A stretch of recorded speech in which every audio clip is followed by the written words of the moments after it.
Okay, let's pick up where we left off, shall we?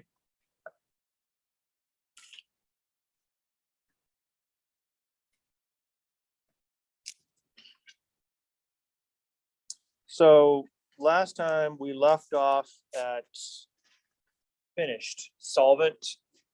We were getting ready to move into water's organizational power. And I said I wanted to unpack this one a little bit more thoroughly. And so what I want to do is I want to kind of drive this point home.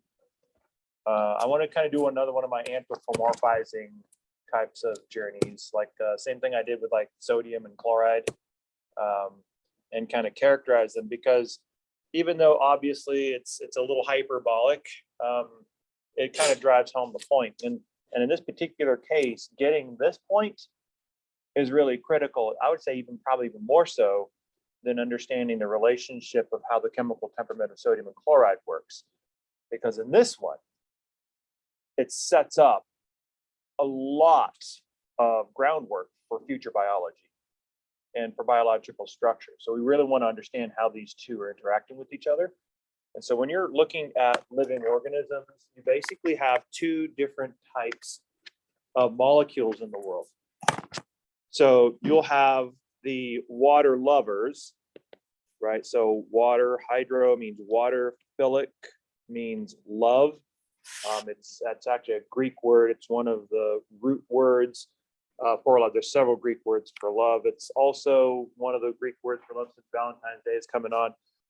Eros, right? That's erotic. That's physical love. That's also a Greek thing. Greeks had lots of words for love, so apparently they were into that sort of thing. But phileo is also a term for love as well. It's actually the root for the city of Philadelphia. So actually the philo is phileo, so that's actually means love, and Delphia means brother. So actually that's the reason why they call Philadelphia the city of brotherly love, because that's actually what the word means, is Philadelphia. And so these are the water lovers, right? So typically speaking, you're looking at molecules that are either polar or charged, and there's a lot of those out there. Okay. You'd probably argue there's probably more out there that are polar and charged than that are not, right? Because think about what it requires to be nonpolar. You have to have a lot of electronegativities that are similar to each other, right? And more than likely, you're probably going to bond with somebody else on the periodic table, which means you're going to have some type of polarity about you. Okay. So this actually does encompass a large chunk of molecules, but there's also a sizable chunk of the alternative, which are the hydrophobics. So hydro means water, phobic means for like your phobias, right? All of our favorite pet phobias that we like to hang on to, that dictate our life, typically lead us about by the nose, like animals.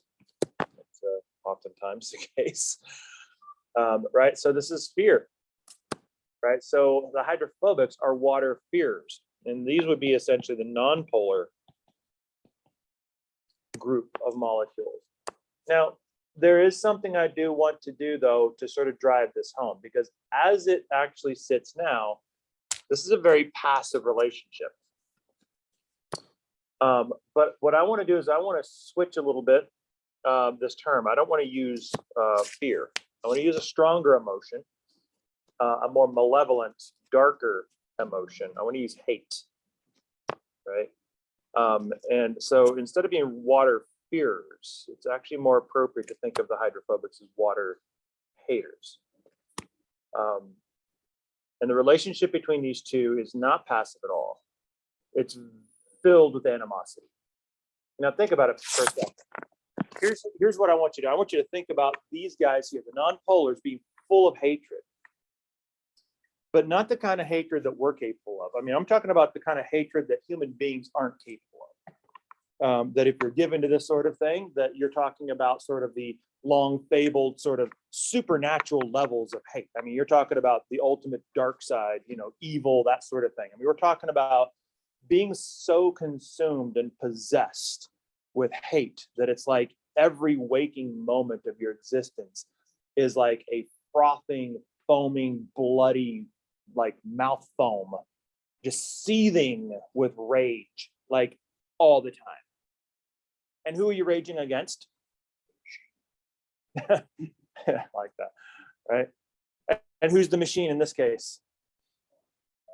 And its friends, right?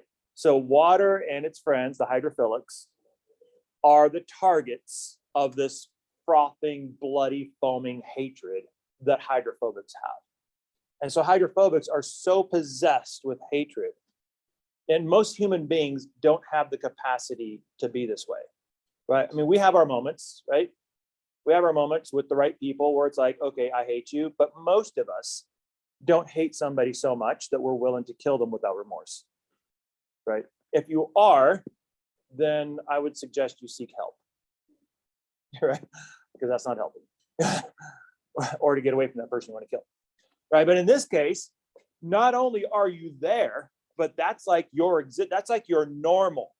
Your normal is such an over-the-top hatred for all hydrophilics that you spend every waking second of your existence in the universe trying to figure out how to expunge all the hydrophilics from existence. And not only that, but guess what? You will not be at peace until all the hydrophilics are dead. Wow. That's a level of rage that human beings can't get to. Okay. I think maybe at least in near history, probably the closest example that we have of that is probably Hitler. But even then, he didn't get to this level, right? So he had his moments where he was obviously crazy. I mean, like obvious, like he showed it, but he was kind of punctuated. So this is like every day, every second. This is all that consumes you. You have no other thought other than this. How do I kill water? How do I kill water? How do I kill water? Okay. That makes sense? Oil and all its greasy little friends are the non-polars or the hydrophobics. And so we can see this, right? And the reason why we like this is because when these two are in the same room, things happen, right? Just like you would expect for two people who hate each other's guts. By the way, the hatred is mutual, right? So the hydrophilics would love nothing more than to see a universe without hydrophobics in it. Now, the reason why we mention this is because from the get-go, like from the foundational, what we do is we toss in and we create what? Now, I have a lot to say about tension, but oftentimes tension in biology is a good thing. Right? This seems like it's like, oh, well, this is bad. This could rip the fabric of the universe apart. This kind of this battle between hydrophobics and hydrophilics kind of played out, and there was no. Because typically tension, all tension screams and requires resolution. Right? Think about it. You're very tense, you hydrophobic molecule. You want to see the universe without water. So what's going to be your resolution? The elimination of water, right? If you were to eliminate all the hydrophobics from existence, then you would have finally a greasy universe, right? So that for you would be resolution.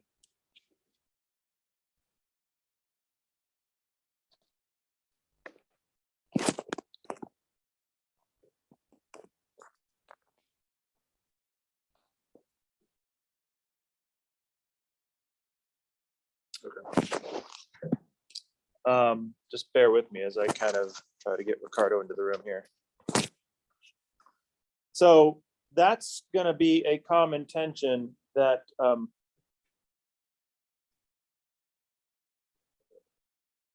eye on that.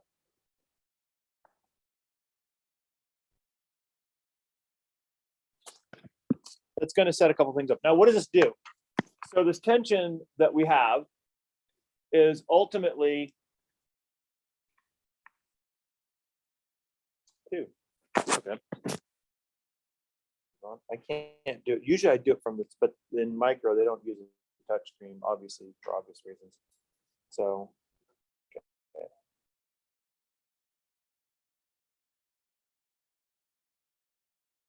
Ricardo, are you in? You are in on one device anyway. Okay. So what does this do? This comes to our organizational power of water. Let's imagine that because of this tension, you guys are a room full of non-polar molecules, right? You're all hydrophobics, and I'm water. What does that mean? What's the nature of the relationship? Yeah, you guys hate me, right? Which is not necessarily too far from reality, especially after the exam. I'm probably the least popular person on the planet right after an exam. Ask my A&P students. But let's imagine that what I wanted to do is I wanted to take this room. You guys are all kind of hanging out and just sort of spread out the way you want to be, right? But let's say I want to separate you guys into two groups. Well, how do I do that? If I, water, come in and I say, okay, I want all of you guys here to move over there, and I want all you guys to move over here. Is that going to be effective? Yeah, so if you hate somebody that much, are you going to listen and do what they tell you to do? No. Right? But what do I have to do? Very simple. Right? All I have to do is just do this. Right? So as soon as I stand right here, what are you guys going to want to do?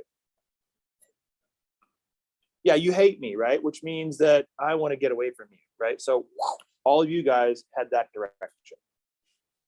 How about you guys? You're going to be running in that direction. So all I did was just stand here. And what have I successfully done? I've organized you guys into two groups, exactly what I wanted. Did I have to sweet talk you to do it? No. Did I have to spend a lot of energy to do it?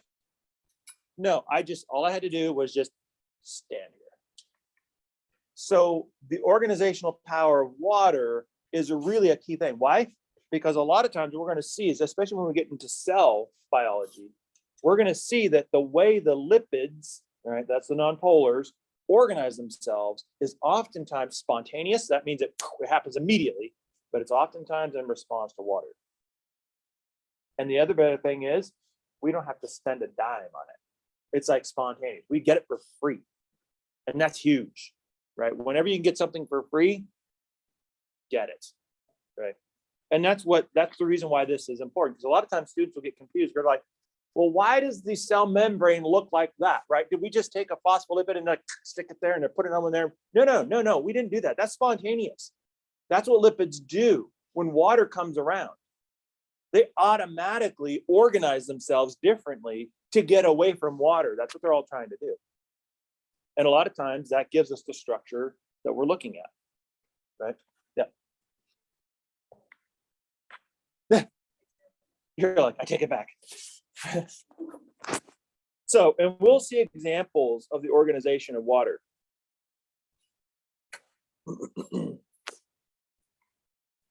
If you want kind of more of a technical version of that, all you have to do is take some oil and some water, shake it up, right? What does the oil look like? Yeah, they're like little beads, but then if you let it go for a few minutes, what does it look like? Those little beads start to find each other and they start to organize into a layer, right? That's water organizing the lipid layer, which is nonpolar. It's basically going into that one solid layer. That's because everybody's running away from water. And so that's the organizational power of water. Okay, the other one. So water can form ions. So this is the beginning of our acid-base discussion. I like to take a little walk around the room. That's what I love about the iPad. It's just like I bring it with me. I can walk around. I can say hi to you guys. I can hover over your shoulders. It's wonderful. Right, so now what I want to do, this is the beginning of our acid-base discussion. So what I want to do is I want to take this one, number 6, and sort of move more directly into the acid-base discussion. But before we do that, I wanted to sort of follow up on the solvent idea of water. So this particular slide right here you're looking at is actually a kind of a picture of what water does when it dissolves stuff. Okay. We've already met the salt crystal, yes? And we already know that it kind of stacks in this sort of positive negative fashion where the positive and the negatives are oriented. So that the positive ions are surrounded by negatives and the negatives surrounded by positives, right? Now, what happens when you put a salt crystal in water is the water will rip the chloride ion out of the crystal. And then what it'll do is it'll surround the crystal with its little positive hydrogen tails. And then it'll do the same thing to the sodium ion, right? So it'll pull the sodium ion out, and then it'll surround the sodium ion with its little oxygens, the little negative oxygens. In both cases, water is surrounding your ion and creating what's called a hydration gel. Now, this is just like an ionic thing. It seems a little more obvious, right? Because you got charge and positive and negative charge. It makes a lot of sense that it would kind of do that. But this is also true for polar molecules. Let's say you have a non-ionic, like sugar, for instance, polar molecule. So you have a positive side of it, you have a negative side of it, right? And what happens in this case is the same basic thing. So what's going to happen is all of your little negative oxygens are going to surround the positive end of this polar molecule and whatever else is positive on it, by the way, not just the end. And of course, the positive tails are going to surround the negative end. And you're going to create basically, again, this hydration shell. Why is this hydration shell important? Because essentially, as soon as you create this,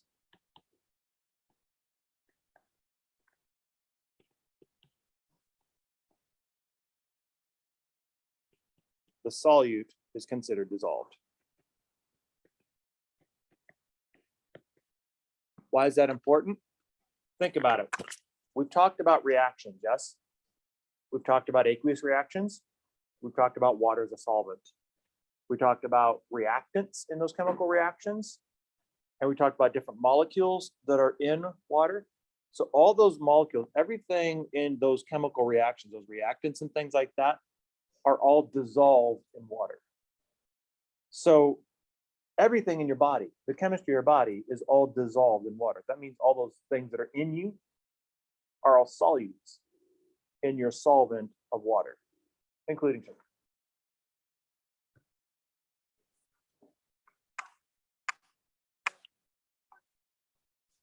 For lipids, yes, there's actually a couple of things that phospholipids can do. In the next chapter, chapter 3, we'll talk a little bit more about lipids. We have a section on phospholipids, and then we start off chapter 4, which is the cell chapter, with the discussion about the membrane and phospholipids. This one is just oxygen, and this is, yeah, so that's what that one, yeah. Yeah, it's not quite done. I just kind of put the little tail. That's why I'm kind of putting them a little more out instead of straight, because that's, yeah, those are oxygens. Those are water molecules I'm drawing there. So basically, if you get surrounded by waters, you've been dissolved. That's what it means to be dissolved. So then what you have, like when you have salt water, what you have are sodium ions and chloride ions in solution, which means they've been dissolved into the water. That's what in solution means. So you're just like, if you go to like Jordan, that's why you just float. Yeah, the reason why you float in the Dead Sea, which is in the Middle East, which is south of the Sea of Galilee. So if you're into like biblical geography, the whole New Testament is around Galilee, and then the Jordan River goes to the Dead Sea, and the Dead Sea is dead because it's very brinish. It's very it's brackish. It's very salty. It's one of the saltier places on the earth. Yeah, without actually being dried up. I mean, and because of that, when you have that many salts in there, it changes the density of water. And when you change the density of water, it causes variations in density, and you can float as opposed to sink because of the density changes. But you're probably also getting all the water in your body sucked out of you as you're floating there. So if you stay in the Dead Sea too long, you'll just basically get turned into a piece of beef jerky, essentially. Eventually. Okay, so that's in solution. So when we take a look then at the ions that we have in solution, what we actually taste as salt, that salty taste, is actually the sodium and the chloride ion. So this is actually what we can taste, that saltiness. But here's the thing. A lot of students will be like, well, what does the actual non-solubilized or non-dissolved salt crystal taste like? If this is what gives us our salty taste, right? That is the ions in solution. Then what does it taste like if it's not in solution? Like if it's just dry crystal? You know what the answer to that question is? We'll never know.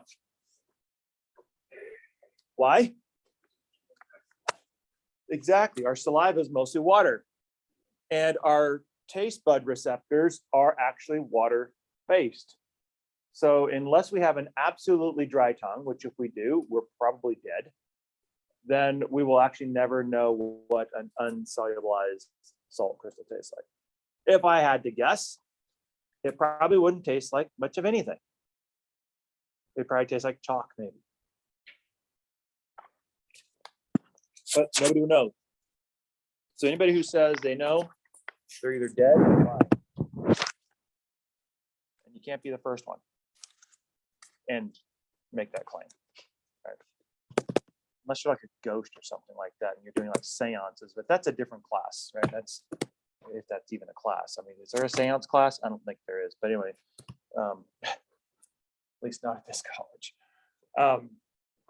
So let's take a look at acids and bases. So what I want to do is I want to rewrite this particular reaction down here in the bottom. And I want to rewrite water in its acidic form. Remember, we had the acidic form. We did that with the pH lab, right? So acids have this hydrogen on the front, and then it has some sort of a negative species on the back. In this case, water's negative species is hydroxide. So we can rewrite water in its acidic form that way. And then what happens is it's going to dissociate. And it's going to dissociate into its constituent parts. So you have the hydrogen ion on the front, and then you have the hydroxide ion on the back. So these are the two. And of course, the hydrogen ion concentration is what determines acidity, right? So the higher this is, the more acidic you are, and also the more strong the attributes of an acid are. So for instance, how do you taste if you're an acid?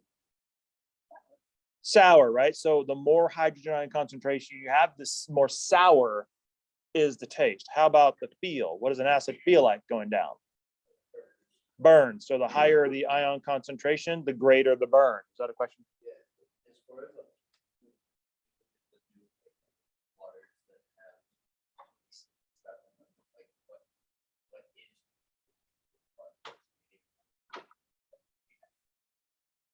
Yeah, no, you shouldn't be drinking pure water. Anything you buy in a bottle, we actually went through this. We'll talk a little bit about this, the reason why your water that you buy in a bottle is not pure, because pure water will actually kill you.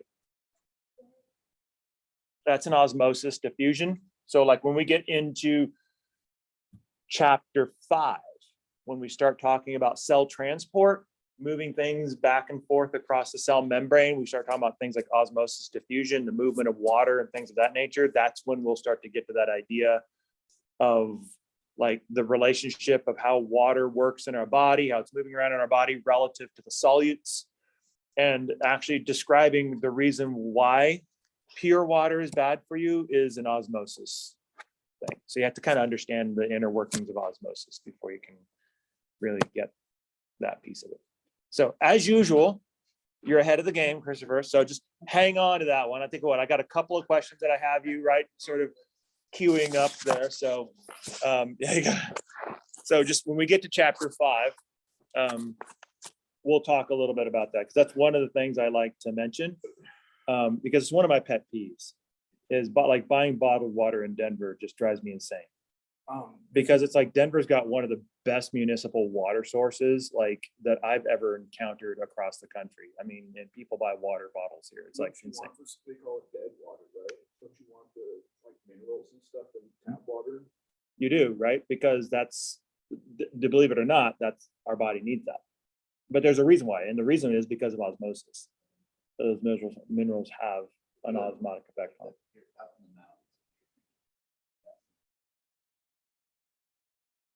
Let's put it this way, municipal water in Denver is heavy. Compared to where I grew up, like where I had to constantly sort of suppress my vomit reflex, while I drank water. That's in Sacramento. I mean, literally, there's so much agricultural runoff in the water table that it was so hard. And I don't know if you've ever, I mean, water's not hard here. I mean, if you want hard water, like where there's just so much dissolved stuff in it, that it actually has like a taste. It's almost kind of like an umami taste to it. It's like got like a meaty taste to it almost, mixed with metal. And so you drink it and literally it's like, you're kind of like, like trying to suppress your vomit reflex. But the thing is, it's like 106 outside. So you just keep drinking. And yeah, that's what I grew up with. So when I came to Denver, I'm all like, oh, this is like heaven. This is like the best stuff in the world.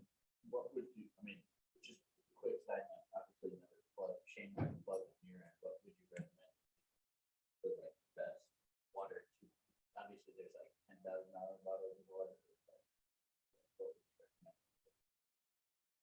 The best water to drink is the one out of your faucet. Because you're already paying for it. And you're paying a lot less for it than those bottles. And half of the time, those bottles are either manufactured and doctored, or they're from some other city's municipal supply.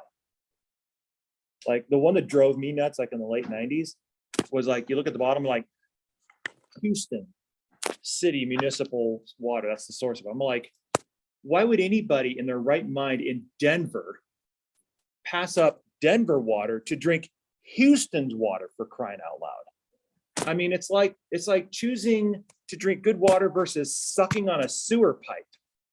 I mean, honestly, it's like people just, there's just like this mystique, this bizarre, like mentally ill, like mystique about bottled water. Did you ever see that 60 Minutes about it? About Houston? No, about water. There was that old guy who was like kind of funny. He like did that, like kind of like what grinds my gears segments. Mm. What was his name? Mickey Rooney. Yeah. He did the Yeah. water segment. Yeah, water's interesting. The fridge filters water, or like the grid of filtered water. It does. I mean, those filters actually do a pretty decent job. And you can get them at different levels, right? So you can get them to filter out particulates. You can get them to filter out bacteria. You have to pay more for those filters and they don't last very long. And typically most people are pretty bad at changing them. And so if you're not going to constantly change those filters, then you're better off not using them in the first place. Because what happens is residues actually start to build up on the filter. And instead of actually cleaning your water, it's actually probably contaminating worse than if you were to just take it straight out of the faucet. And that's probably where most people who have filters, that's what they do. Because we're just don't think about it all the time. We think, oh, it's got a filter in it. It's not going to last for 20 years, a month or two, maybe, right? Especially if you're for microbial filtration, you got to keep that thing changed out. And most people aren't interested in paying that much money for it. But still, filters are limited. You know, like Sacramento water. I mean, filter it all you want, but you're not going to improve on that one. It's just, there's just too much crap in it.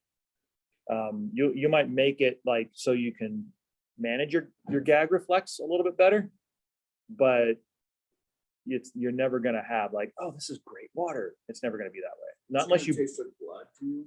What? It's like I know what you're talking about, like that metal water. Mhm. Does it kind of taste like blood to you? It's kind of a combination of blood and meat.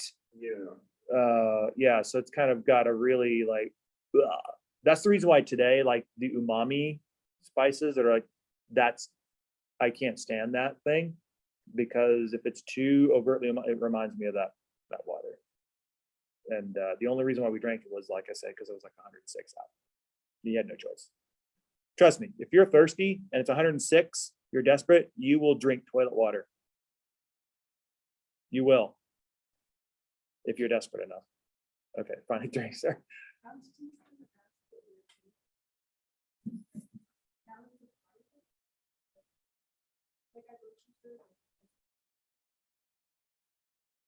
Yeah, for like the water dispensers and things like that.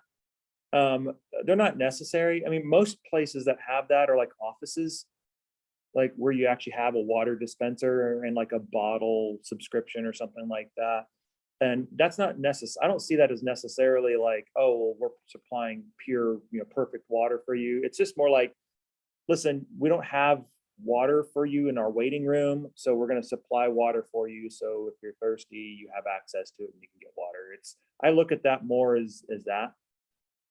If people are doing that in their homes, I would say you need to have your head examined, because there's no reason for that. I mean, unless Denver has some massive contamination outbreak, which actually Denver's water treatment is pretty good. I mean, ask Detroit or ask Lansing. Where was that? Yeah, Flint. I know it's somewhere close to those areas. Yeah, ask them. Right? Unless we run into something like that, really the bottled system is not necessary. Yeah. And in situations like that, you kind of be forced to do that. Like in Sacramento, those were very popular in the home because of the fact that people were just like vomiting up water. They just couldn't drink it. But in Denver, that's not a problem. So I think here it's just, honestly, the reason why I think it's popular here is because Californians are bringing it with them.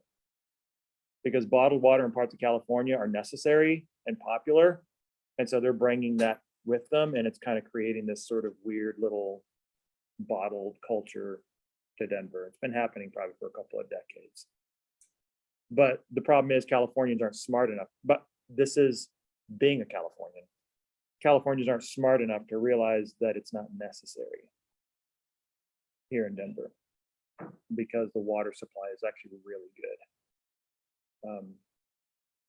And part of that is because of how we get our water, because a lot of our water is snow melt.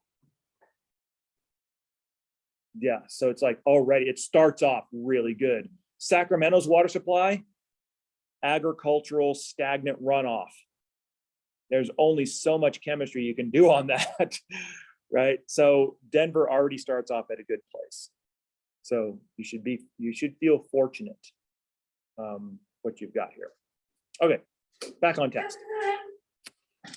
So if you have a higher hydroxide ion concentration, this is going to basically increase your basic characteristics. So you're going to be more basic if you've got this. So one of the things we want to do, like we did in the pH lab, right? So we want to basically take a look and see how, okay, how do you scale this, right? So how do you know if it's acidic, and if it's a metric, or if it's a measure of how much hydrogen ion you have, then how do you tell like which solution is more sour or a strong acid or a weak acid or things of that nature, right? So how do I know to make lemonade with lemon juice and not with hydrochloric acid, right? So I have to make some sort of a ranking or a scaling here so that it makes sense to me, right? Because after all, do you think Joe Average is going to be interested in measuring hydrogen ion in all their acids? No. Do you think you guys would have been interested in the pH lab in measuring the pHs by measuring the hydrogen ion concentrations? No, you guys would have like revolted. You would have been out. As soon as I laid that one on you guys, you'd be like, okay, no, I'm gone, right? Maybe in chemistry, that'd be kind of a fun thing to do. That'd be pretty nerdy even for chemistry, right? But definitely not in biology, right? We want something easier, something manageable, and that's where we come up with our pH scale. So when we take a look at our pH scale, what we have here is a 0 to 14 scale. And it's defined by these two ions, right? So for instance, from 0 to 6.9, this is going to be an acidic solution. And this is going to be a situation where a hydrogen ion is greater than our hydroxide ion. Make sense? So 7 spot on, we are neutral. So our hydrogen ion is equal to our hydroxide ion. And of course, 7.1 to 14 is basic. This basically means our hydrogen ion is less than our hydroxide ion. So basically, that's really nice, right?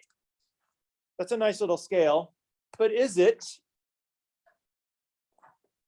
Sometimes one of the questions that I always get is take a look at this scale. It's from 0 to 14.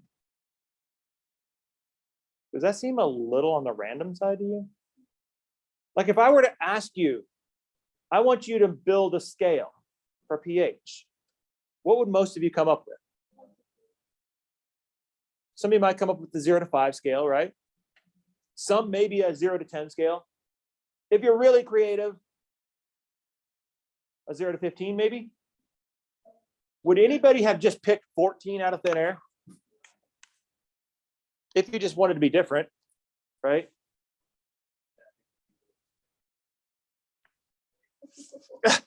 Well, actually, there's more logic behind that than there is this, right? I mean, if you were to just do this, right? If this were just a random pick, if you're just like, I'm just picking a scale, why would you just pick 14 out of the air? Well, there's a reason why. It's not random. It does come from somewhere. Because when you take a look at pure water and you look at its dissociation, we can measure these ions actually in the lab. And when we measure them, what we find is that this comes out to 10 to the minus 7 molar, which is what this is right here in pure water. Guess what? The hydroxide ion also 10 to the minus 7 molar. Now, generally speaking, in chemistry, you don't get to equilibrium and things like that until Chem 2. But one of the things you will learn is that in order to find the concentration of any reactant set, it's the multiplication or the product of the products. It's the product of the products, right? So it's you multiply the products together, which means that the concentration of water then by equilibrium is 10 to the minus 14 molar. Now, this is the reason why the pH scale is 0 to 14, because the concentration of water with a midpoint of 7. Because at pure water, you have equal amounts of hydrogen ion and hydroxide ion that rest exactly at 10 to the minus 7. Now, when you take a look at the pH scale mathematically, you can actually calculate this as the negative log of the hydrogen ion concentration.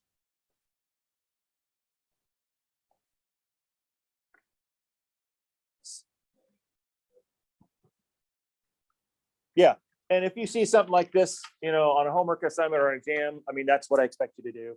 Just put that number in, hit the log function, hit the plus minus button, and you got it. Okay. Now, what I want to do is I want to actually go through it just to show you how it works and how we can get a nice whole pH number from a concentration that is exponential. So let's try to do this one. What I want to do is I want to start off with this guy right here. We have a hydrogen ion concentration of 10 to the minus 7 molar. Okay, so what that means is we can rewrite our pH as negative log 10 to the minus 7. Now, there's a couple of rules of logs here that we're going to use. It's just basic algebra stuff. The first rule is that whenever you have an exponent, by rule, it comes in front of the log function. So it drops down in front of the log function. So by the first rule of logs, we can rewrite this as negative, and then we're going to have negative 7 log 10. So you drop your exponent down in front. That's the first rule of logs. The second rule of logs is that the log of its own base is always equal to 1. Right? That's a definition of log. By the way, what do we mean by of its own base? Well, when you take a look at a log function, unless otherwise told, it's understood as log 10, right? So it's base 10. That's what most logs are that we use. So it's base 10 logs. There's also logs with a base of 2. That's natural log, right? You also have logs of base 3, 4, 5, whatever. Right? But whenever you have a log of its own base, so the log 10 of 10 is always going to be equal to 1. So the log 2 of 2 is, the log 3 of 3 is, the log 4 of 4, the log 5 of 5. So the log of its own base is always by definition equal to 1.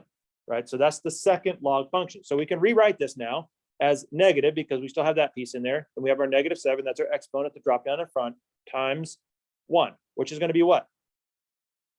You follow that all through,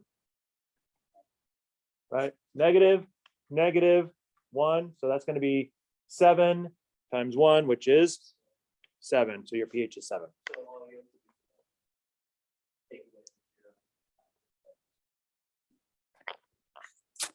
Yeah, so basically that's just the mathematical proofing process that goes through.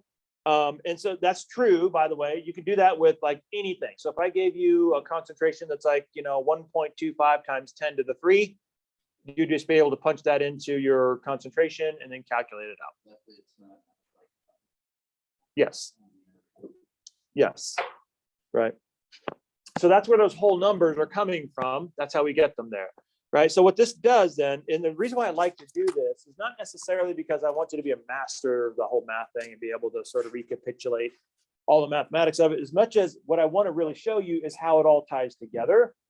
Right. Is that we have a pH scale that we use in practice and in lab, 0 to 14 scale, but it's not random. It comes from and is defined by, as well as acids, by something that actually happens, which is the dissociation of water. So the dissociation of water is what defines our pH scale. So it's not random. And not only that, but you can calculate the pH with your negative log function. So again, the math supports the phenomena. What you see is predictable by mathematics. And the reason why I do this is because every now and then I like to sort of give you a little bit of a glimmer of the real universe, in the sense that what we perceive as all real reality is definable and predictable by mathematics. Mathematics does basically define the universe. This is the reason why theoretical physicists are able to figure out things in the universe that we have no capacity whatsoever to test or to measure. And then generations later, we realize they were right. Einstein, I mean, there's like a treasure trove. I mean, I forgot how many times Einstein has been proven right. And he had none of it. All he had was calculations on a board. And he said, this should be possible. And later on, when the technology caught up, we're like, you know what? He was right. This is possible. And now we can measure it. There it is. And this happens all the time in theoretical physics, which I love about theoretical physics. And it's kind of the point at which you start to realize where math is going. We don't get that when we're in algebra and we're like, when am I ever going to use this in my daily life? You're using it actually right now. Your daily life is defined by math. Math is basically the programming that sort of builds the framework for how everything works. What is the difference?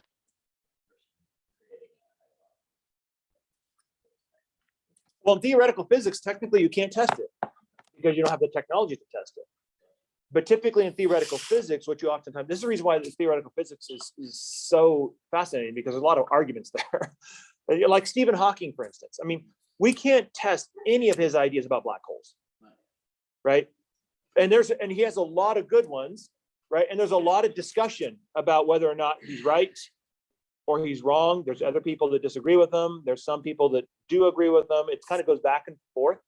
And at some point, we'll get the technology to measure some of his ideas. And when we do, we'll be able to determine, okay, who was right? He doesn't, and the way he got there wasn't just because he's just sitting down and dreaming up fiction. What they're doing is they're sitting down with mathematical equations and they're saying, listen, we can't test it, but our mathematical equations are suggesting to us that this should be possible.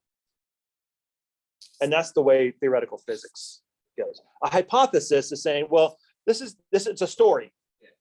This is what I think happens. I think there's this thing out there called a black hole, and I think we should test it. Well, that's more of like a hypothesis, but theoretical physics is not hypothesizing. They don't dream up the idea and then try to prove it. What they do is they kind of just do the math and are like, guys, the math seems to be telling us that this should be possible. So the math is what's kind of telling you what's out there. You're using math as sort of a way to discover what's potentially possible out there.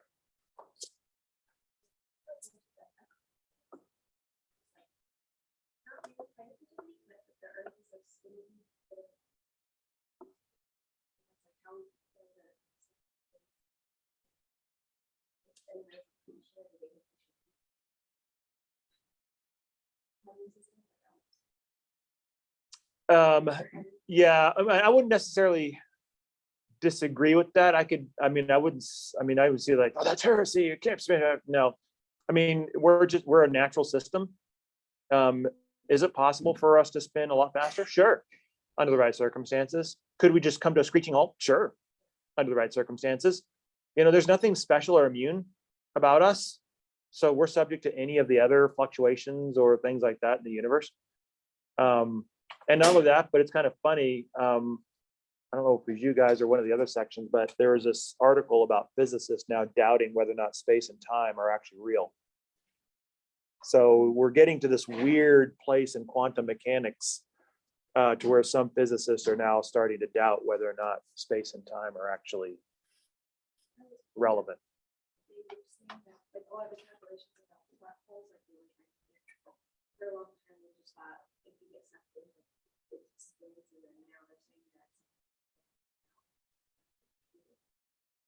Yeah. Yeah, and you see a lot of that. That's the thing. That's the lovely thing. That's the reason why quantum mechanics is so fascinating, because it's like,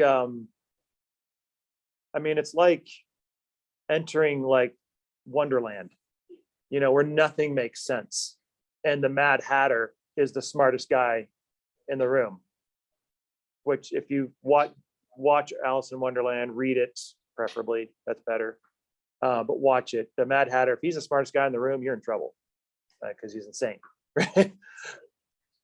Yeah, right. So, and that's kind of fascinating, right? Because that's where quantum mechanics is fascinating, because it just turns everything upside down and nothing's and you just have no idea what's going on. That's why it's so fascinating. But guess what? Eventually, there is a math out there that will describe the phenomena. That's the thing that's so cool about math, is regardless of how crazy or weird or wacky it gets, there's always typically some sort of a mathematical explanation for it. It makes sense. It may be something like a type of math that we don't have yet, right? Just like Newton had to create calculus in order to do what he wanted. But there's some sort of a mathematical descriptor for that, which is what's fascinating about it. So math is indeed cool. Nerd cool. Which, by the way, isn't a thing. There's no such thing as nerd cool. It's just, you're not cool. That's what that means. It's just, you just have to accept that. So let's take a look and define acids and bases then. So basically, an acid is anything that will associate. It's going to increase either the hydrogen ion concentration or it will decrease your pH. And then, of course, a base is anything that will decrease your hydrogen ion concentration, or it will increase your hydroxide concentration if that's what you are, like water or sodium hydroxide or something like that, or it will increase your pH. And there's multiple different definitions for a base, depending on where you are, what class you're in. You'll use different definitions. This is the most common one we use for biology. Now, this one you guys saw before, right? You played around with this one. We saw this one in lab. Now, this one I want to kind of focus on a little bit because it has a couple things I want to point out here. First of all, it's got the relationship of hydrogen ion concentration to it, where 10 to the 0 is what? Nope. Anything to the 0 power is equal to 1, right? That's another one of those definitional things, right? So that's what that is. And so if you have a negative exponent, then it is going to be 1 over, right? In this case, 10 times 10 times 10 times 10 times 10 times 10 is like to 14 times out, right? So that's a really tiny number. So these guys here are really small. These are basically low hydrogen ion concentrations.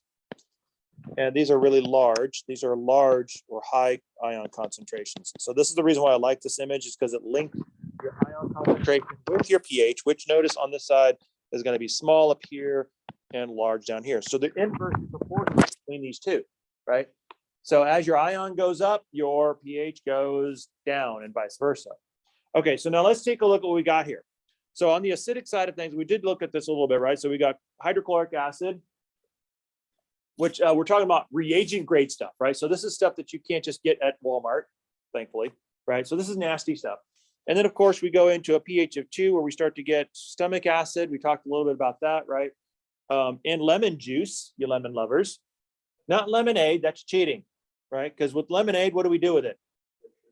We put sugar, and after we dilute it with water, right? So we take lemon juice, we dilute it with water, and we add a ton of sugar to it. So that's cheating, right? So pure lemon juice, it comes in at a pH of 2. So pretty strong, right? Vinegar, like salad vinegar, for instance, soft drinks, most soft drinks are coming in at about 3. Beer, right? A lot of you guys, that's your favorite acid of choice.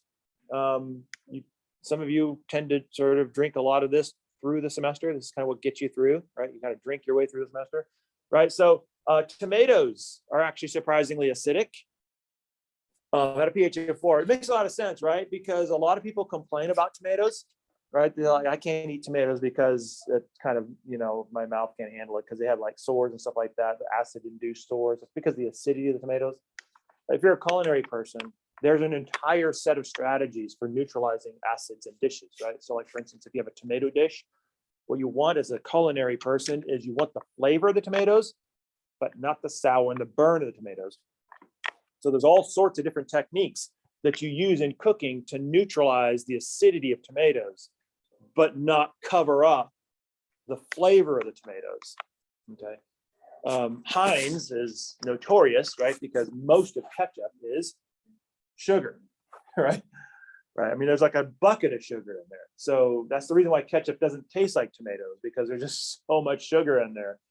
But that's kind of one of the things. That's a very common culinary trick, is to kind of play around with that, sort of adjust your acidities so that you can just focus on the flavors, right? Because if you're too busy complaining as a connoisseur about how acidic this is or how sour this is, then the chef has failed, right? Because you're not focusing on their flavors. They want you to focus on their flavors, not on the acid, right? Coffee, my favorite acid trip of choice, which I think I shall. Thank you very much. Did you honestly think I was going to pass this up? Here, I was like, yeah, he's not going to pass this up to you. Urine comes in around 6, 6.5 or so. That's about normal for urine.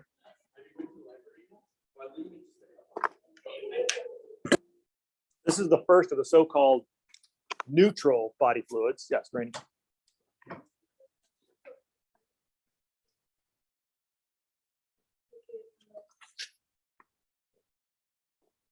Oh yeah, yeah. Urine will fluctuate quite a bit, actually. It can crash. It can go all the way down to 5, and it can get actually fairly neutralish. It's never over neutral usually, unless you're really kind of offloading a lot of alkaline salts. But it's designed to fluctuate. So it's not a bad thing. And the reason why, and a lot of times students kind of get surprised by this, because they're like, well, wait a minute, it's like a body fluid, right? So this should be kind of a little more neutral. No. Your body fluid inside your body, like your blood plasma, your body tissue fluid, things like that, have a physiological pH of around 7.4. And your body maintains that pH at about 7.4. The way it does that is if you start getting a little too acidic inside of you, you got to offload some of that excess hydrogen ion. The way you do that is to dump it into your urine stream so you can expel it, which is the reason why urine can be acidic. So if your urine kind of crashes, that just means you're offloading a lot of acidity right then, okay? Or if it's like a little more on the basic side of it, that means you probably ate a bunch of like maybe very alkaline metabolites or things like that. Nitrogens are, for instance, are very alkaline in nature. So if you're offloading a lot of nitrogenous wastes at a very high concentration, that will also alkalinize your urine, but you're getting rid of it. So your urine is designed to fluctuate. So if you see an acidic urine, it's like, you don't freak out, because it's designed to fluctuate that way. Now, if it's a persistent acidity, then it's like, okay, wait a minute. This isn't just you offloading a little excess acid. This seems to be, you seem to be having an ongoing problem physiologically with acid maintenance, because you're really offloading a lot of acid. Okay, Marisol.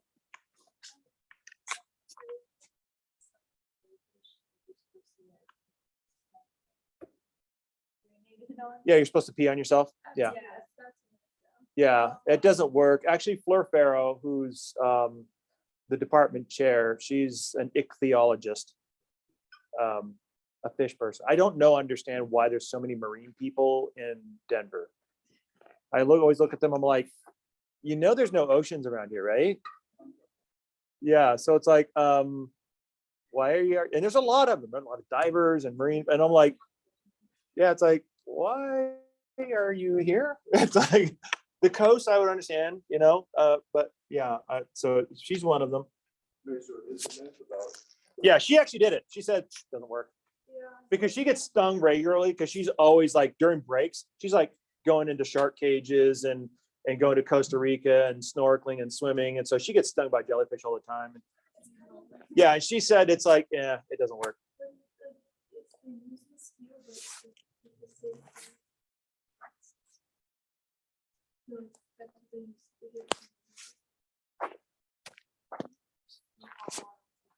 Yeah, and just basically say gut it out. And that's kind of what her strategy is. It's just like, okay, I'm just gonna gut out. As long as it's not like a box jelly, or something like that. Yeah, something where you're having to go. Well, you don't have to go to you're on the board, basically, actually at that one. Yeah, so she's tried it before, and she said it doesn't work. So I'm not quite sure who started that or why you would start that. It's like, hey, this really hurts. Let me pee on myself.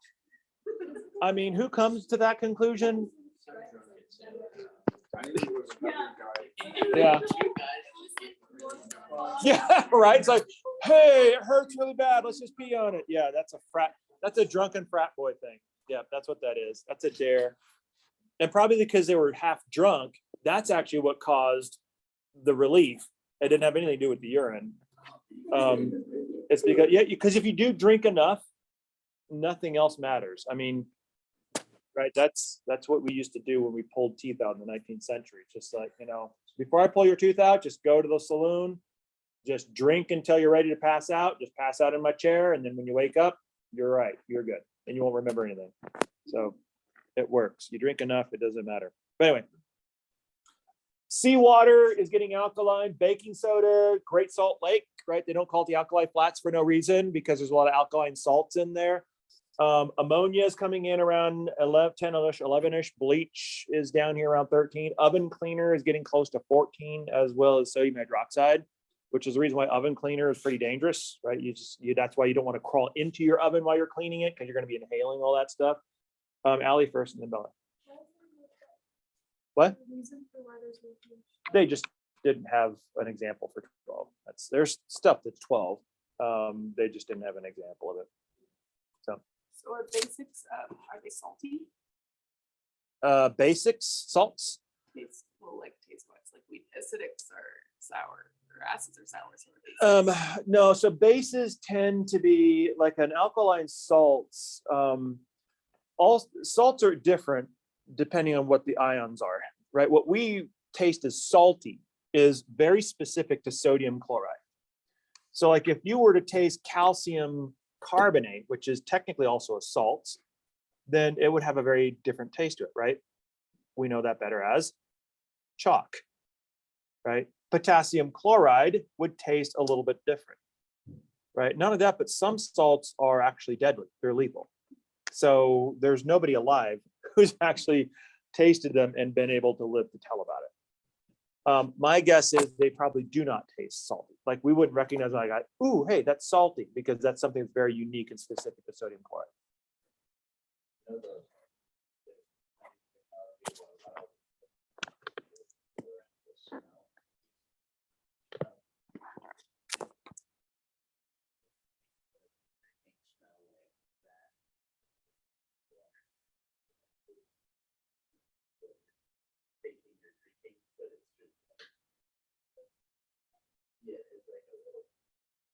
So my question to that is like, we would never, because you say that, so it's like going to all the water going in on that, so that It's interesting that you mentioned that, right? Because a lot of people don't realize that your sense of taste involves two systems. Actually, it's probably, one would argue that, and culinary people know this well, right? That actually your sense of smell has a lot more to do with your sense of taste than your taste buds. No, you don't, right? You have smell receptors, but the problem is your brain, when it interprets it, is interpreting both the smell and the taste together. So what you understand as salty is a combination of smell and taste, or food when you're smelling it is a combination of smell and taste. That's the reason why sometimes you kind of get this weird sensation like, oh, well, that kind of tastes like it smells. Mm-hmm. Because you can't taste it as well. And we've all done this, right? Have you ever had a really, really bad head cold? I mean, there's nothing going on here. And it's like literally you can't taste anything. That shows you how important your sense of smell is to your sense of taste. Yeah, there's like fancy restaurants that have like these spoons that you would put words in. And it like kind of diffuses them. So like. Yeah. And that's a huge part of it, right? Because when you are like, when you're presenting a dish and you want it to be attractive, it's not just about taste. It's also about your smell and your aroma, because your brain is interpreting the entire experience of the food kind of as an amalgam. So what you think of as like, oh, this is what this tastes like, is an amalgam of how it smells and how it tastes. And your brain fuses those two together when you form that interpretation. And so when you separate one from the other, then you only get like a part of it. Matter of fact, I would argue your smell is a little bit stronger than your taste, right? Because you can smell food and you can already, I tell you, can you tell me how that would taste without even tasting it? Yeah, you're like, you smell it. Yeah, I know exactly how it would taste the way it smells, right? But you can't do the same thing if you shut off your smell and you just taste it, right? Because we've done experiments this way, palate experiments. You do this in culinary, right? So to separate that, to prove that point, a lot of times in some culinary classes, they'll separate the two of them and they'll say, okay, tell me what this is, do the blindfold test, right? Tell me what this is with all of it, right? Now we're going to cut off your sense of smell. Now tell me what this is. And it's like, you can't tell what anything is, right? Because the point is, to do a good dish, you have to involve all the senses, right? It has to look good. It has to smell good. It has to taste good, right? It has to feel good. How many of you guys hate something, not because it tastes bad, but because you can't get past the texture, right? That has to feel good. So in culinary training, you have to get all of those senses pulled together, moving in the right direction. I can get none of those, right? So I'm just like, that's why I do this for a living. I don't cook for a living, right? So, So, but in that point, but like if you go to like an ocean, so. oh yeah. Yeah, like when I drive back to California, I can smell the ocean like miles away. I mean, you can smell it coming from it forever, if you know what you're smelling for. That little salty smell in the air. It's a very distinct smell, and actually, different oceans smell differently. So, like when I go to the Atlantic, it smells different than the Pacific.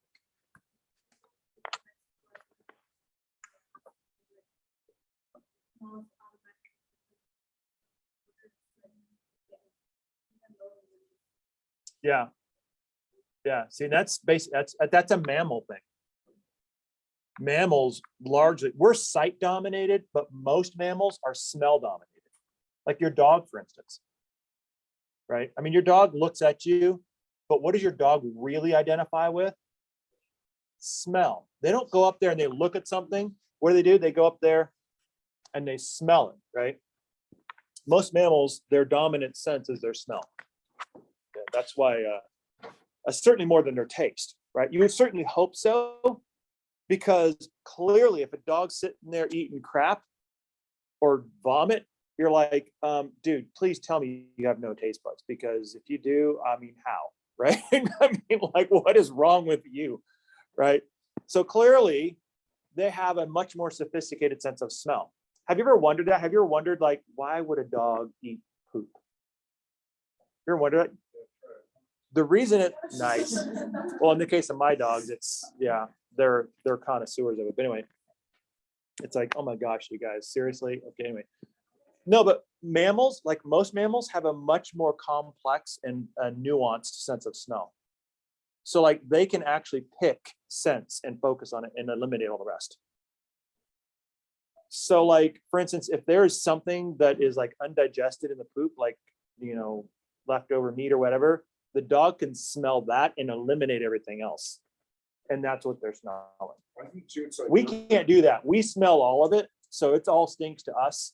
But and a lot of other mammals have a much more nuanced sense of smell. They can actually select and pick and choose. Like, oh, this is a smell I want to zero in on, and I want to ignore all the rest of it. And they can zero right in on smell. Good, Jared. I was saying like, we're so like grossed out by it, but I guess like they just don't have that. But they don't, like we have so much association with food, but. Yeah, no. And actually, that's how they discover the world, Yeah. through their nose and through their mouth, right? Take a look at a puppy, right? I mean, puppies are train wrecks, aren't they? I mean, they're just out there. They're cute. They're cute train wrecks, but they're trainers. I mean, they're out there. What are they doing? They're smelling everything, and they got everything in their mouth, right? Because that's the only way they can explore their world. That's the way they figure out what's what. Yeah. So, and that's just what they're doing. That's just the way they interact with their world. I forget how many hands went up, but okay, Carrie, you've been a while since you've said that. Good. So since like they eliminate the other smells, when they taste it, do they just taste like the good part? Yeah, they Sounds probably like don't even, yeah, they're smell. probably focused in on that one smell. They're zeroed on the one smell. So even when they're eating it, it's still for them an olfactory thing. So they're kind of like rolling it around, kind of the way we sort of roll something around on our palate so we can smell it. It aerates into our nasal cavity so we can smell it better. That's what you're doing when you're kind of rolling that around. We have a taster, they're kind of like, they roll it around in there and they spit. Well, they're rolling it around so that gets up in their nasal cavity and they get a really good read on that flavor. The dogs are probably doing the same thing, but they're still probably zeroing in on that one thing. Okay. Yeah, I don't think animals like have the same like taste bud situation. Like Yeah. taste isn't the same. Like cats, I know they like to eat earwax because of the lipids and this like fatty stuff in there, but they can't taste it. So that's why. Yeah. Like, taste isn't the same thing for pets. And some of that is instinctual. I mean, if you think about it, it's like, okay, so what about a dog eating vomit? I mean, right? As soon as one of the dogs vomits, what all the other dogs want to be like, okay, that's mine, right? Well, why? That looks disgusting to us, right? But think about it. For a dog, it's like, well, that's just food. That's food. And there could be nutrients in there. That could be a make or break sort of a thing, right? So biologically, they're wired to basically assume that, hey, you know what? This dog just ate a meal, couldn't hold the cookies. So guess what? I'm going to go ahead and give it a shot. If I can, guess what? I get their nutrients and I get to live, they get to die. Right? So instinctually, you're driven to do that because there's nutrients in there and you can make those yours. It's disgusting, I know, but that's probably the same thing with poop because the inefficiency of digestion, there's probably a lot of leftover nutrients in the poop. And so the dogs will eat poop because it's like, oh, hey, there's like stuff in there. So I can make use of that, right?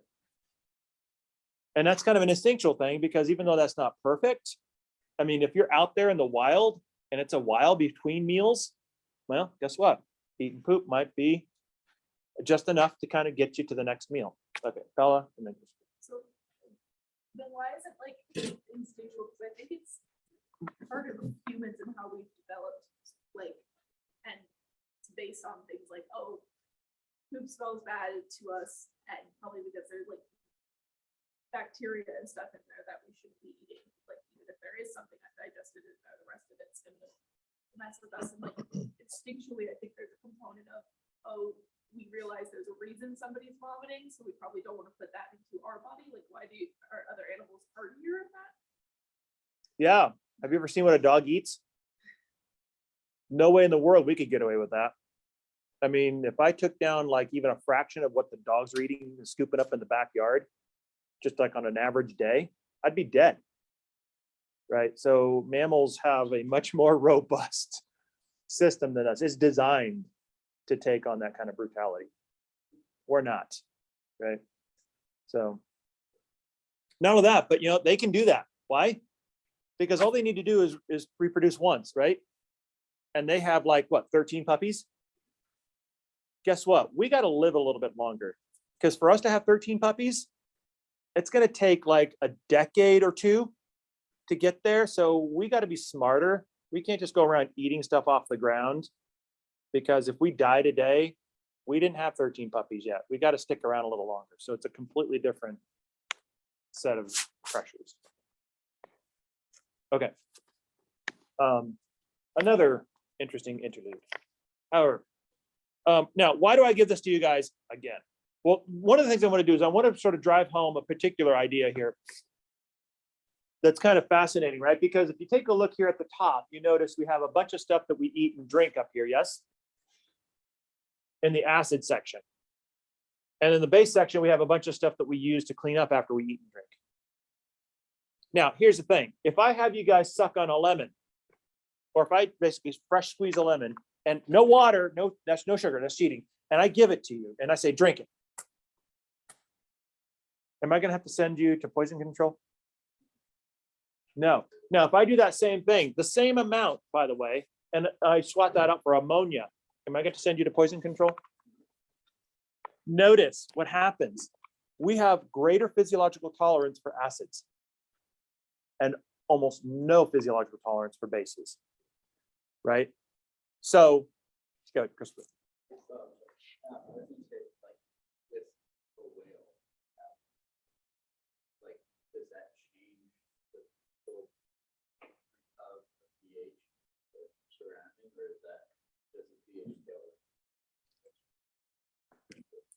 In the ocean, it's highly variable. And it depends on where you are, it depends on how deep you are and how far out to sea you are, right? But the thing I want to drive home with this one that I kind of want to show you, this is kind of like my big picture moment. I'm going to zoom out, go to the 35,000 foot level thing, is think about this for a second. Think about what we actually have here. We have lemons, right, which come from a lemon tree. Other citrus are just like it, oranges, limes, they all have the same kind of thing, acidity, right? Citric acid.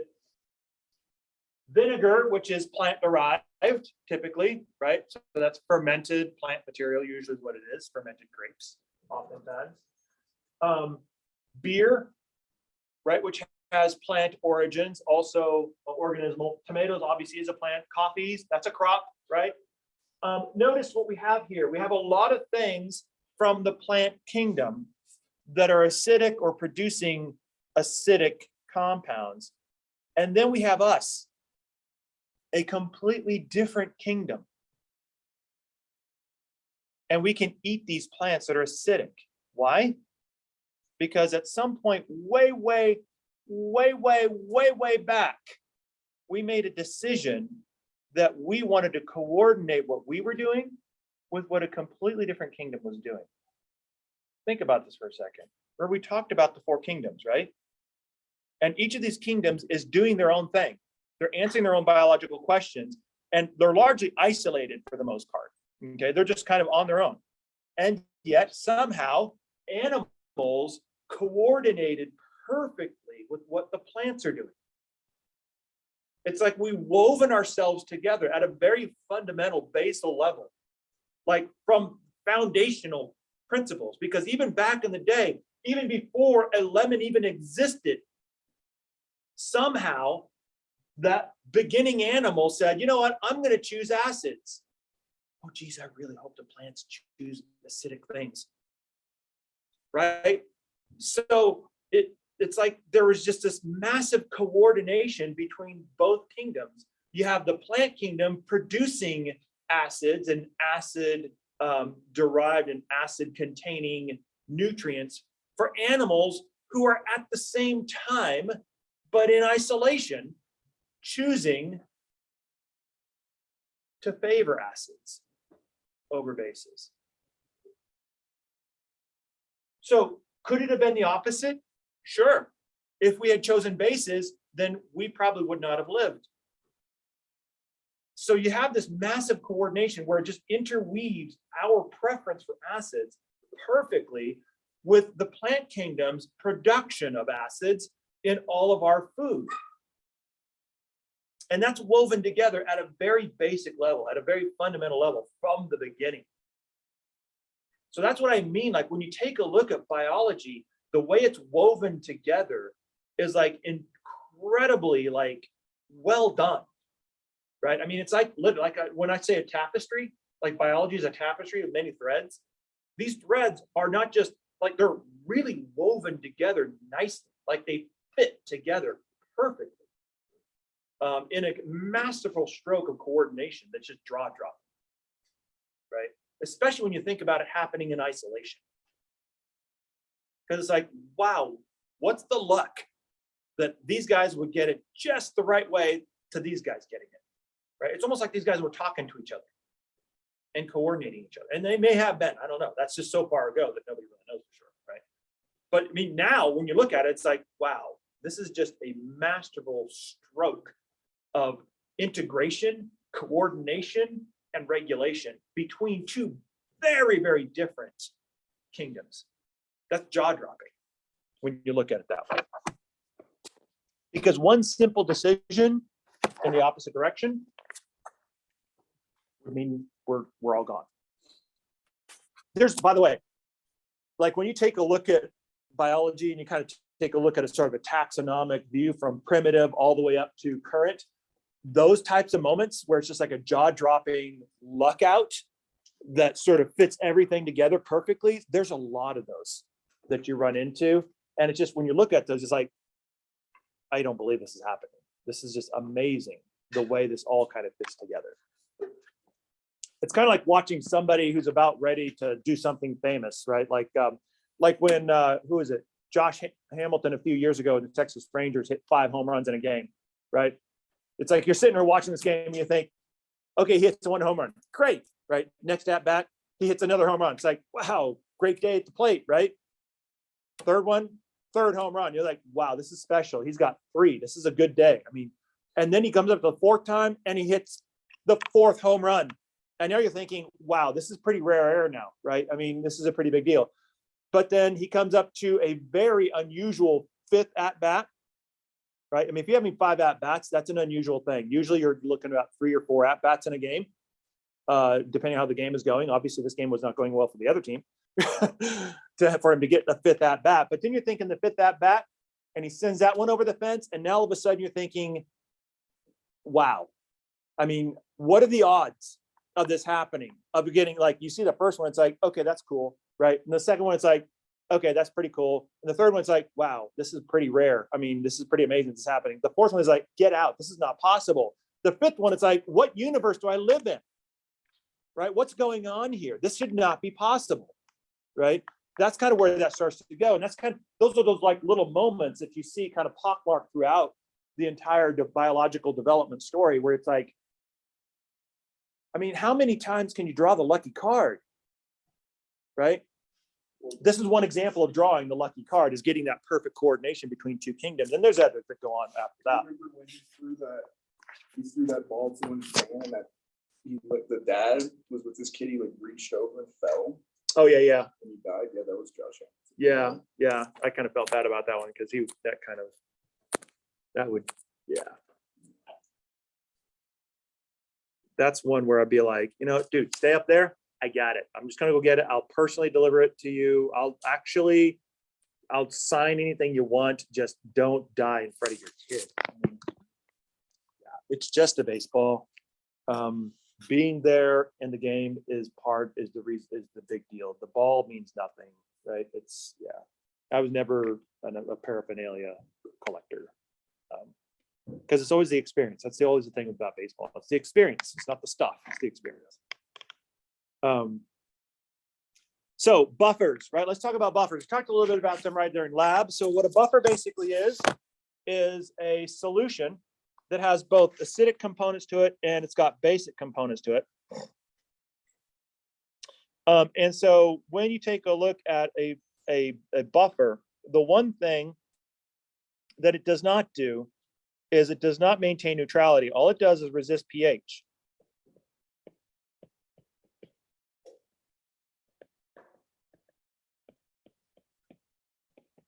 This is the most common mistake that general bio students make, is when I ask them, okay, define a buffer. And they're like, oh, maintain neutral pH. No, that's wrong. Why? Because I can make an acidic buffer that will maintain a pH of 2. I can make a basic buffer that will maintain a pH of 13, or I can make a neutral buffer that will maintain a pH in and around neutrality. So the buffer itself does not dictate any given pH. All it does is resist pH changes in whatever pH you put it in. That makes sense? So like for instance, it just happens, the reason why we use neutral buffers is because most of our physiological pH is neutralish, right? 7.4. And so we oftentimes tend to hang out in the neutral buffer zone. But we have buffers all over the pH scale. Okay. Now what they do is basically, because they are a combination of both acidic and basic molecules, is when I add acid, the basic molecules will neutralize the acid, keeping the pH the same. If I add a base, the acidic molecules will neutralize the base, keeping the pH the same. So ultimately, then what happens is it's keeping this hydrogen ion concentration fairly constant over a wide range of different concentrations of acid and base. Allie. Why do you call it acid? Or these, like, these outside surfaces of acid? Which we also did during the pH lab. Right, why would we use those after we just acid? Because the acid production of your stomach varies, and it varies basically in response to what's happening in your body. So for instance, if you're about ready to eat food, your stomach will go into hyperdrive and start creating more acid because in anticipation of eating food. Normally, when you're talking about acid reflux, it's usually an abnormally high production of acid in the absence of food. Generally speaking, the acid production when you're not eating, sleeping, for instance, was the example I think we used because we woke up at 2 o'clock in the morning. Your stomach should not be making a lot of acid because you're not eating. Generally speaking, in sort of a pathological sort of an acid production thing, it's making an abnormally high amount of acid, so much that it'll actually get up into your esophagus, and that's what you feel is the burn, the heartburn. Now, the antacids basically are designed to neutralize the excess acid, to try to keep that, kind of keep that burn down. Okay, that makes sense? So let's take a look at the buffering capacity of a solution. So here we have some sort of a solution. It's been buffered to maintain pH in the range of 6 to 4. And generally speaking, the reason why we buffer this is because the enzymes that we have in our metabolism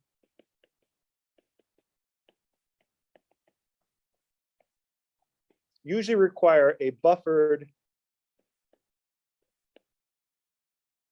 surrounding.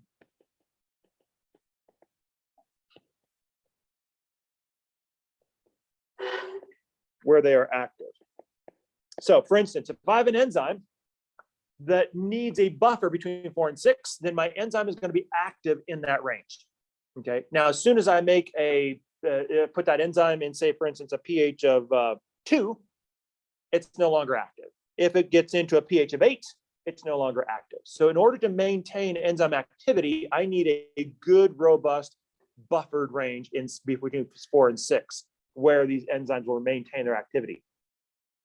So here's what we have. So we're going to add an amount of base. We could also add acid if we wanted, but we're going to basically take the amount of base. We're going to measure the pH. So we're going to basically add a certain amount of base, and you can see here that the pH is just barely over 4. So you're easily within your buffering range. So what does that mean? Your enzyme gets to be active at this particular point.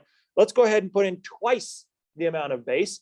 If you put in twice the amount of base, you notice you get a little bit of an increase, but you're not even up to 5 yet, right, at this particular point. So you're still well within your buffering capacity. Guess what? You have active enzyme. If you add 3 times as much base, you're starting to get a little bit higher. You're right about 5 now, but you're still right there in the middle of your buffered range. So guess what? Your enzyme can stay active. Put in 4 times as much base. Now you're starting to get a little north of 5, right? So you're between 5 and 6 now. So you're getting up to the upper end of your buffering range, but you're still there. So you still have active enzyme. Now let's add 5 times as much base. Now for the first time, you actually exceed your buffering capacity and you're out of range now. So as soon as you break, that's called breaking the buffer. So as soon as the buffer is no longer able to maintain the pH, then notice you get a very sharp increase in pH change. Matter of fact, what this would look like without a buffer is the pH would change exponentially like that very quickly. Okay. Now, what does this do for you?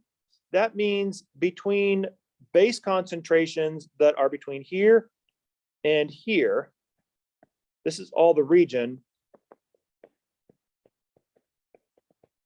of active enzyme. So that means your enzyme can do its job in a wide range of different base additions. Think about it. If you're adding 3 and 4 times the amount, the original amount, that is a ton of material that you're adding there, and you're still able to maintain your pH. So that gives your enzymes are not so finicky, right? It's like, I need everything to be perfect before I do my job. No. It's like, if you get it relatively close, like within a 2-fold range, I'm good. I'll do my job, right? In this case, this expands over a 4-fold range of addition of base. So that means this enzyme is going to be able to do its job in a wide range of different types of circumstances. So this is a really scrappy, very resourceful enzyme. You can count on this one because it's going to be active in a lot of different scenarios, right? That's what you want. You want somebody who can do your job in a lot of different scenarios, not somebody who's going to be so picky and like diva-ish that as soon as one little thing goes wrong, they shut down the shop, right? Physiology has no room for divas, right? You either be a utility player or you're out the door, right? Because we're not interested in high-end contracts that don't yield fruit. Okay. Well, that's all well and good, but let's take a look at buffers. Let's take a look at our buffer, right? Do you have buffers in you? Yeah, you have one. The dominant buffer system that we have is the carbonate buffer system. This is what actually forms the foundation of our physiological pH. So remember I said our physiological pH is around 7.4. That's defined by our carbonate buffer system. So what is that? So our carbonate buffer system is essentially this. So essentially, if you take carbon dioxide, just like what you breathe, and you mix it with water, then it's going to turn into carbonic acid. So notice the hydrogen's out here. So we wrote it in acidic form. This carbonic acid is then going to fall apart into bicarbonate and hydrogen ion. So that's your acidity, right? Now notice everything is reversible. So if you start to build up acidity, there's 2 things you can do. You can either dump this hydrogen ion into your urine stream, that'll get your acid back down, or you can reverse this reaction. And you can send this hydrogen ion, stick it back onto a bicarbonate to get you carbonic acid. You can send this one back by popping off the carbon dioxide. And then what do you do with the carbon dioxide? Breathe it out. So there's really 2 ways that you can regulate your pH on an ongoing basis. Number one is if you get a lot of acid buildup in your blood, you can just basically reverse this reaction and you can breathe out the CO2, right? That reduces your acidity levels. Or you can take this hydrogen ion and dump it in your urine stream. Breathing out, obviously, is for faster regulation. Urine stream is for more long-term ongoing regulation. So you have a couple of different ways that you can manage your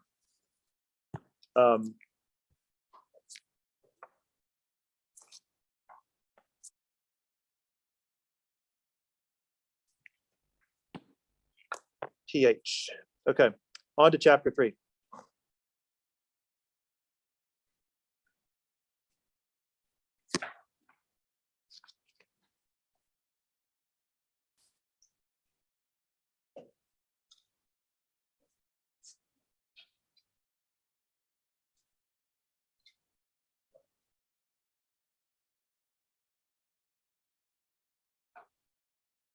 So in chapter 3, what we're going to be doing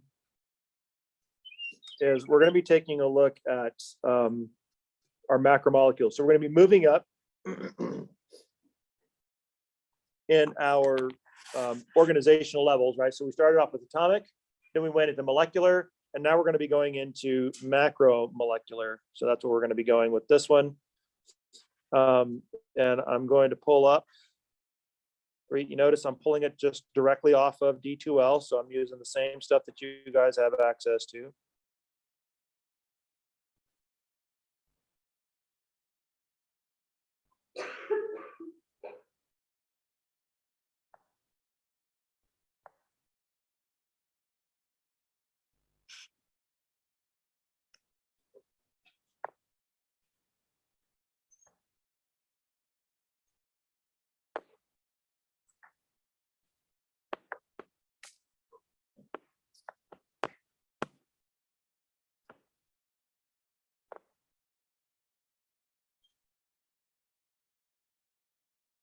Okay. So chemical building blocks. So now what we do is we want to build molecules, and we want to build big stuff, right? So we want to build molecules to the things that we can actually start building biological organisms with, right? So that's what we want to start getting to. Fussing around with things like water and stuff like that, that's all fun and well and good, but we have to build big things like proteins and lipids and things like that. Some of you guys have mentioned this already.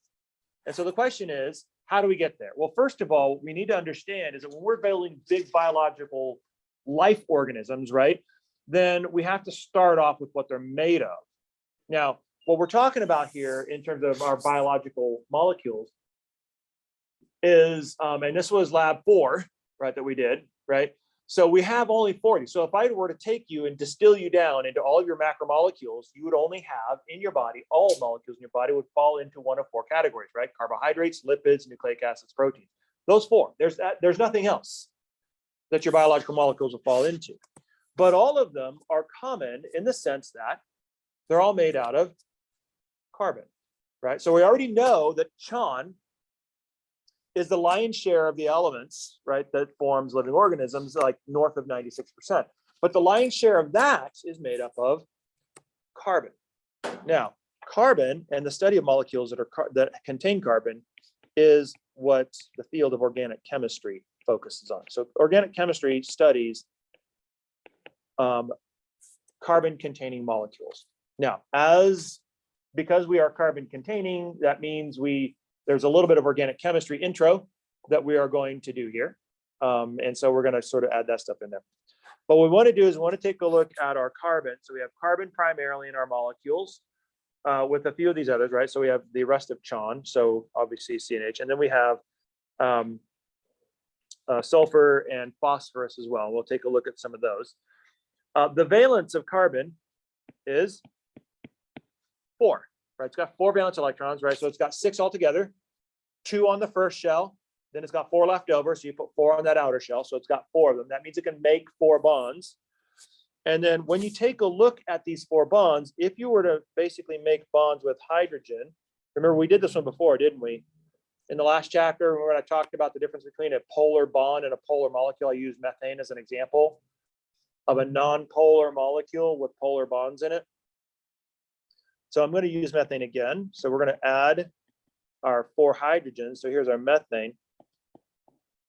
But one of the things we do is all carbons have to have 4 bonds, but it can bond to whatever it wants, right?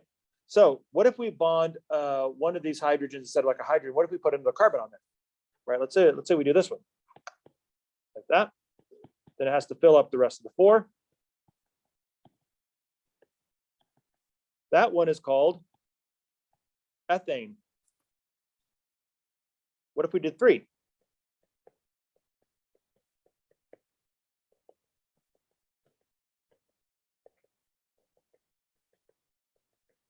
That one is called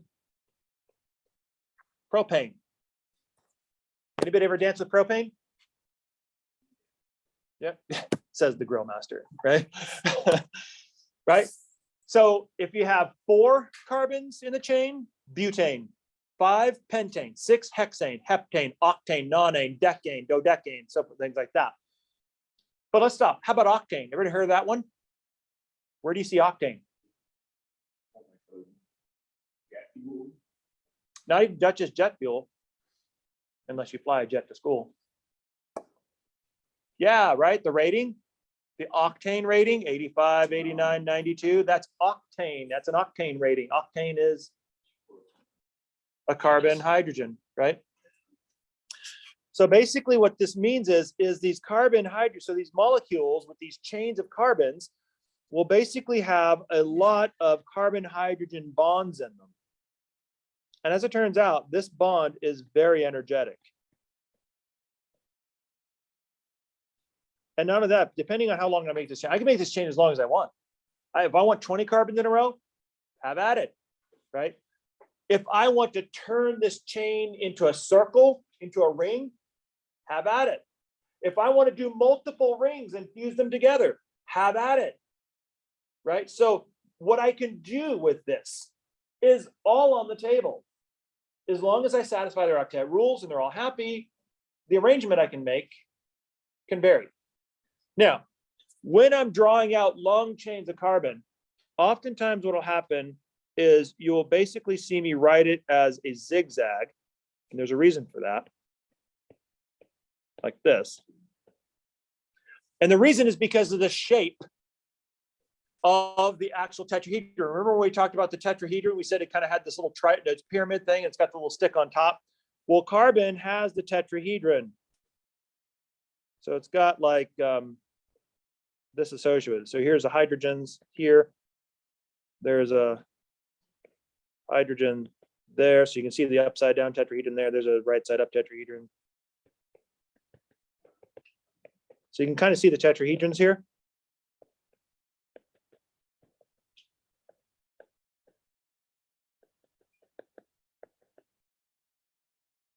So for instance, you can see this little tetrahedral shape.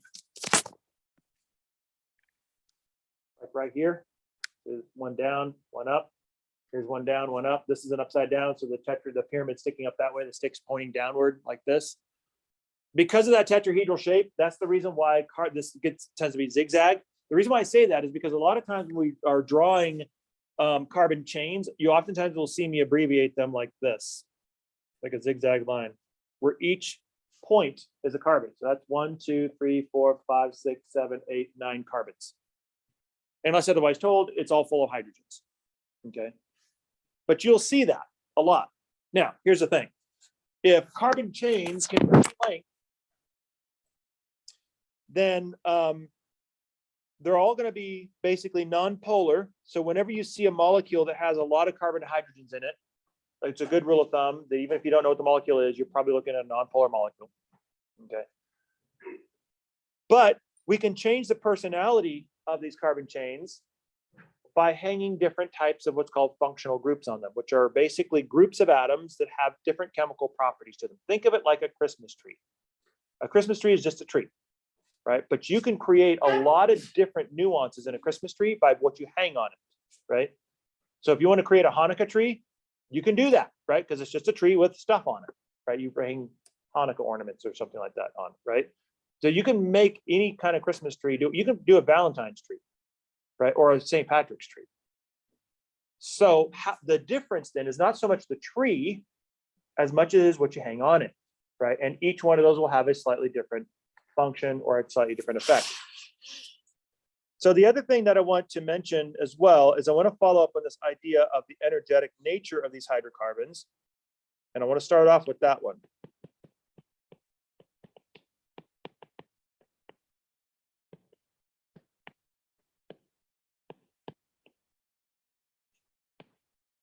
And I'm going to do that next time.